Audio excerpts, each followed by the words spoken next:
morning. It's the Monday Morning Show. Today on the show, we have a very special guest. Ladies and gentlemen, comedian Mike McDonald. Mike, how's it going? Hello. Thanks How for are coming. you, John? I'm happy to be your very special guest today. Yeah, thanks for coming on the show.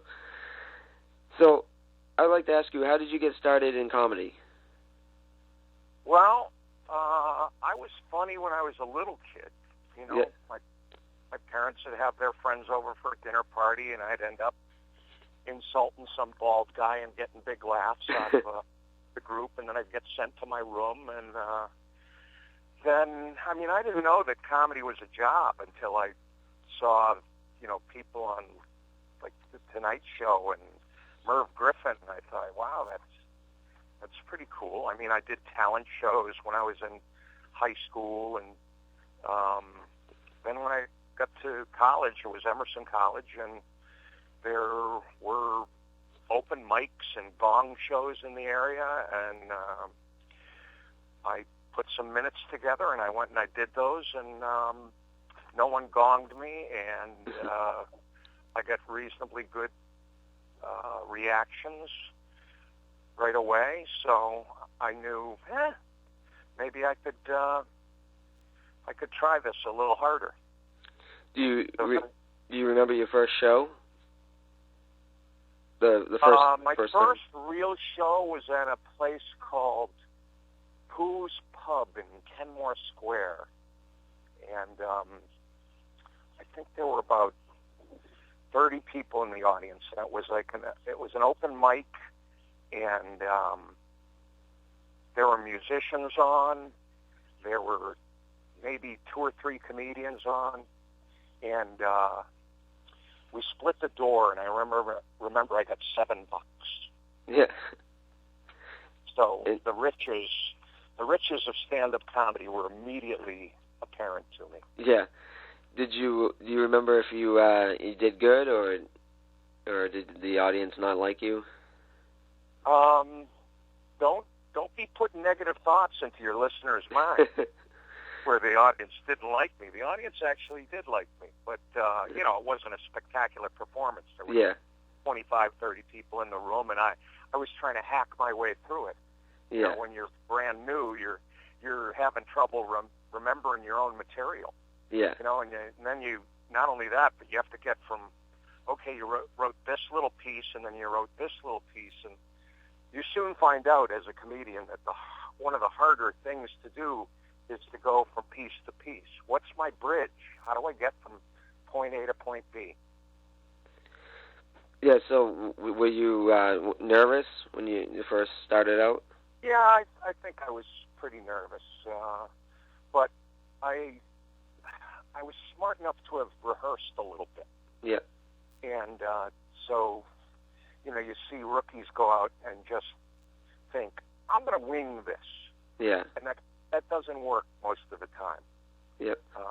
It's kind of an advanced technique that after you get comfortable with material that you know is going to work, you can go out, sometimes just riff a new piece of material. But you put it in the right place. You don't usually open with that.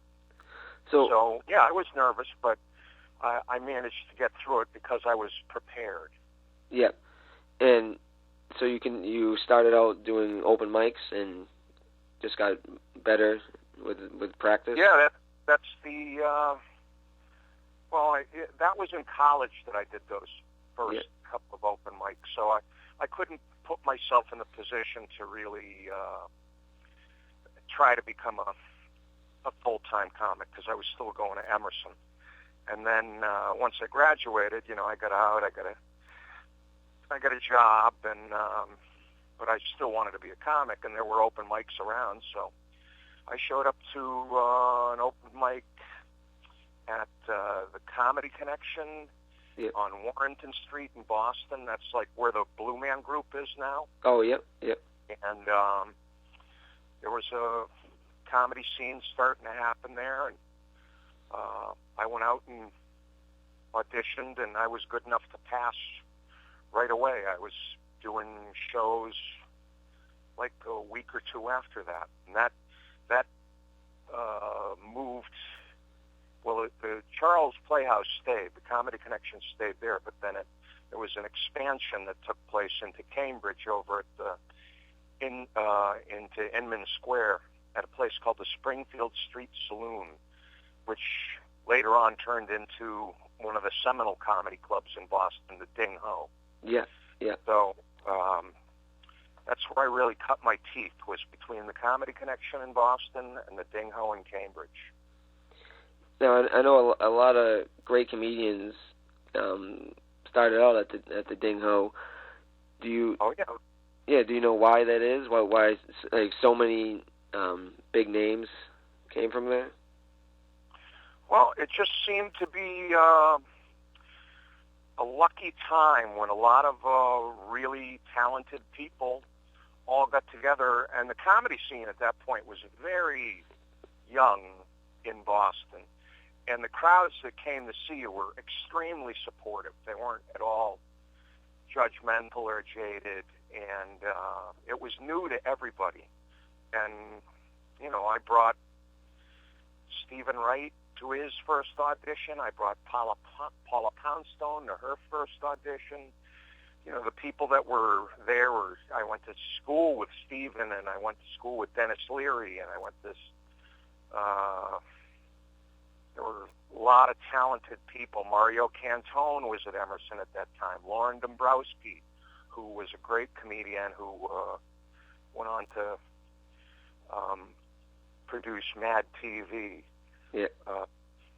So there just was a large confluence of talent, and it was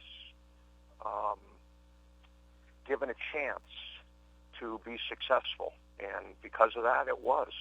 Yeah. You know, but there was, you know, it just happened to be like an NFL draft where there were a lot of really high first and second round draft picks. Yeah. That went on to be very successful. Yeah, it sounds amazing to me, hearing all those names, and I can't really think of any other place where that many, you know, people have come from. So. Well, you know, Houston had a bit of a thing with, you know, Bill Hicks and Sam Kinison, and there were a bunch of other good comics that came out of there. Chicago had a very good scene. New York and L.A., those were your places that if you wanted to be on television, you were trying to run to New York and L.A. in particular. Yeah. But yeah, from a talent standpoint, from just who bred as much talent as anybody, Boston can hold its head up way high. Yeah, yeah. So, how did you develop your style of comedy? You don't know what your style is when you start. You're just trying to write material that you think is funny, and then go out and rehearse it and put it in the right order, and then go practice it, and then go do it. And the audience will tell you whether it's funny or not. They're not shy about that. They'll let you know if you stink, or if any comedian will tell you that they'll write a bunch of stuff and they'll think, this is a joke that's going to be really funny. This is what's going to make them laugh a lot. And then that piece will get like a very mediocre laugh, and something you thought was a throwaway piece of crap turns out to be gold. Yeah. So you just keep doing it on stage long enough to where you're eventually going to get comfortable. You know, I ended up being able to do a lot of things with the audience because I was comfortable with my material, and I could veer off the track and do things with the crowd. Yeah. And that's a successful part of my act when you see me. Yeah. So you talk to the crowd, and I do some crowd work. I do some once in a while I'll do a song, but you know, my material is reasonably aggressive and usually going for the throat. Yeah. So you might have already answered this question a little bit, but what advice would you give to new comics? write your material all the time. Write, because people think, oh, I'll remember that. I mean, I can't tell you how many jokes have gone away that were in my head because I was sleepy and didn't write it down, or I didn't have I'll remember that. You don't remember it, and you lose it. It's gone. So anytime you have anything that you think is funny, just keep a little notebook on you and write it down. Then go out to open mics and meet the people who are running them, and don't be a wad when you meet them. Be a nice person, and try to get some time on stage. Do it. Record your stuff. Don't go over your time, because if you do, they will remember you. Oh, that's the kid who I gave 5 minutes to, and then he went up and did 10, and everybody was, bitching and moaning about him doing that, because none of the young comics anymore own a watch, because everybody uses a phone for their watch. Go buy a watch. Buy a watch for, $6 at Kmart. Get a Casio, and that way you punch the time when you go on, and 5 minutes in, you're off stage. Yep. So, okay. You own a watch? Yeah, I actually do. I have one that's waterproof, so I don't have to worry about it getting wet. Good. Yeah. Always a plus. Yeah. So, what was it like? Are you doing comedy, Sean? I've actually been thinking about it. I haven't done it before, but I've talking to comedians, and it's got me thinking about wanting to try it out. Mm-hmm. So you're mustering up you're in the mustering up your courage phase. Yeah, exactly. Are you accumulating material? I do write down ideas once in a while when I get some. Well, now you got to go from making them an idea to a joke. Yes. Yeah. That's kind of a problem. I think they're funny when I write them down, and then when I read them back, I'm like, oh, maybe it's not so great. But believe me, we all do that. Yeah. Every single comic does that, and the deal is, the more you practice it, the better you become at being able to actually nail what you're trying to talk about, so that it's succinct and makes sense and is done in the shortest period of time. Yeah. Yep. It doesn't take you 4 sentences to get to a place that 1 sentence could take you. Yeah. Yep. You learn to edit your own material. Yep. Yeah. So, would you have any advice for me for as you said, mustering up the courage? Well, courage comes from being prepared.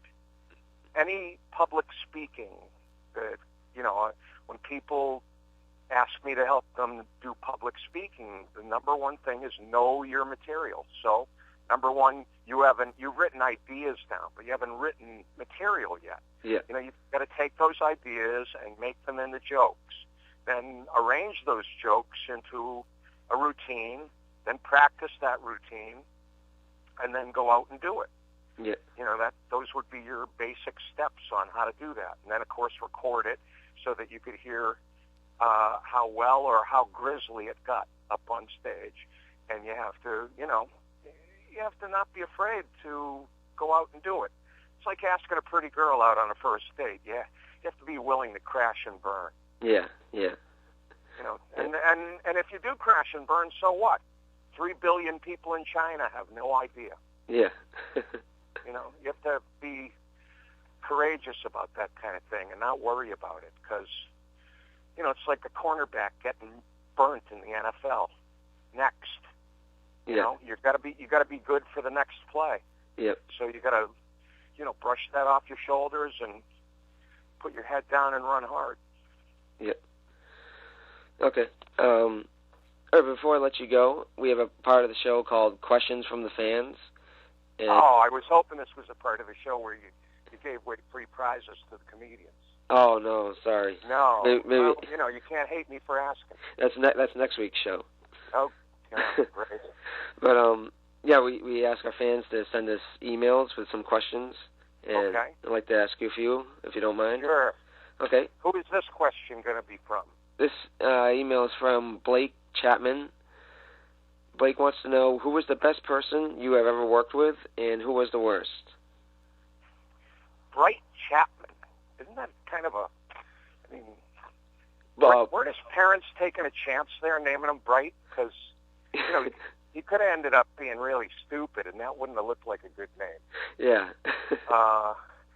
So, I've worked with a lot of really good people. I don't like to put like a number one, hey, this is the best comedian, because everybody has their own style, and there's great comics out there from guys like Stephen Wright and Barry Crimmins, and I've worked with Carlin, and who's absolutely fantastic. Yep. The worst person I've ever worked with? I'm not here to step on anybody's throat on the radio. Yeah. Bright will just have to, if he's that bright, he's going to have to figure that out on his own. Okay. All right. Next email is from Phyllis Hickory.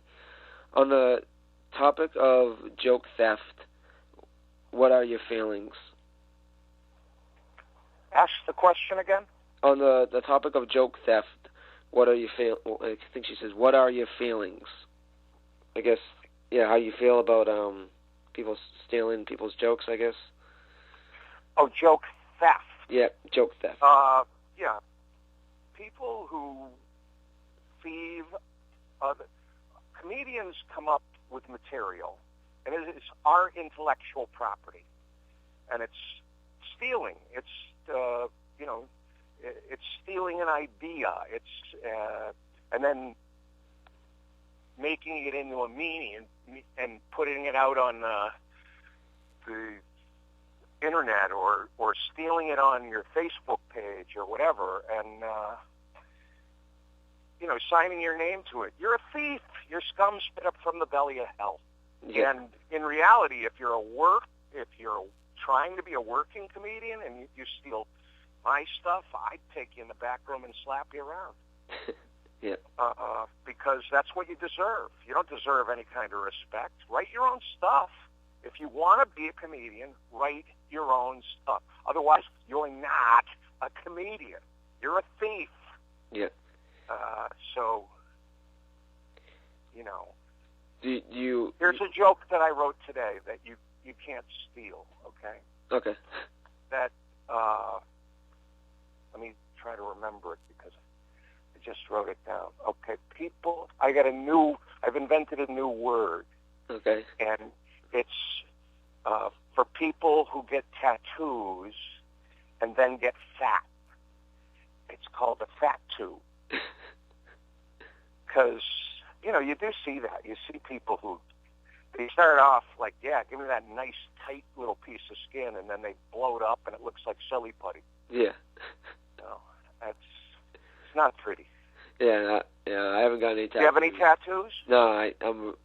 That's kind of a reason. I'm afraid I'm going to get one, and then years go by, and I'm going to be like, I don't want this thing. I know. Just go out and get temporary tattoo. Yeah. A henna. Yeah. And see how you could live with that for a little while. Yeah. It's too bad that because what you want today isn't necessarily going to be what you want 30 years from now. Yeah. Especially if you put one on your butt and then, 30 years later it's on your hamstring. Yeah. It looks like melted Campbell wax. Pretty ugly. Okay. Last email is from Lloyd Christmas. What was Lloyd Christmas, really? Would you have the most unusually named people in the world? Yeah, I guess. Phyllis. What was Phyllis's last name? Phyllis Hickory. Hickory. Well, I guess she could give you wood, but we had Not So Bright, we had Phyllis Hickory, and now we got Lloyd Christmas, which sounds how my grandmother would swear. You know, Lloyd Christmas? Yeah. Dag nappet, I'll give you a Lloyd Christmas. So what does Lloyd want to know? Lloyd wants to know, what was the worst / most embarrassing thing you did when you were younger? Oh, God. There's so many. The worst thing? This isn't comedy. This is just what's the worst thing I ever did, or embarrassing thing, right? You get, or funny, I guess, or you can, funniest thing. thing. I can remember, this is when I was like a real little kid, like I was 7 years old, and I'd gotten a bow and arrow for Christmas. And, you know, they were like these arrows with suction cups on them, yep. You know? But they were still pretty stout. And a couple of 3 days after Christmas, you know, both my parents worked, and school got canceled because we had a snow day. So what do you think the movie is on snow day? William Tell. So I'm watching this, you know, they put the apple on the guy's head and he shoots it off with a bow. Well, my little sister's there. What do you think I do? I go get an apple, I put it up on her head, put her on the couch, pull back the bow, convinced that I'm going to hit the apple, let loose, and she had a serious shiner for about a week and a half. Oh, man. Hit her right in the cheekbone. Lop. You know, and then my old man got home and broke the bow over my behind. It must have, so, that must have been a pretty... Yeah, my Christmas present was broken within a week of my getting it. Pretty strong. You know, because I didn't really... I didn't understand responsibility too well then. Yeah. Sounds like a pretty strong bow and arrow to make the black eye. Well, you know, I was only 12 feet away, for crying out loud. No, yeah. You know, it was a point-blank shot. But that's okay, because my sister still lives, because she took numerous brutal shots like that from me as she grew up. Okay. I think that's all the questions I have. Where can people go to see more of your comedy? Well, this weekend I'm at, I am in Andover at the Lots of Laughs Comedy Lounge. Okay. In North Andover. And then every February they can come and see me. I had a gigantic show at the Music Hall the weekend of Valentine's Day. It's Mike McDonald's Comedy Extravaganza. This year we had Nick DiPaolo and me and Christine Hurley, and, Greg Murphy, and Paul D'Angelo, yep. A piano player, midgets, fire, everything. It was fantastic. Okay. So, and you know, always look to come up to Portsmouth, New Hampshire, into this beautiful theater. There were 861 people at that show. Wow. Yeah. And people can go to your website to... They can. Just look up Mike McDonald, comedian, okay. Or find me on Facebook, or you can find me on Twitter at Mike McDonald Ha, H-A. Okay. All right. All right. Well, thanks. Are you on Twitter, Sean? No, not on Twitter. Facebook. How old are you? 28. 28, and you're not on Twitter? No. I was an old fart like me on Twitter, and you're not on Twitter. I guess I'm behind the times. You are. You are, mister. So, you know, I'm telling you, you're playing catch-up here. Yeah. Get it done. All right. All right, brother. All right, thanks for coming to the show. Really appreciate it. And you're welcome. Hopefully, my pleasure talking to you. All right, hopefully we can talk to you again sometime. Yeah, well, if you see my name anywhere down there in the Taunton, New Bedford, Acushnet area, you come skedaddling down to see the show. All right, yeah, definitely. All right. All right, thank you. Bye-bye. Bye.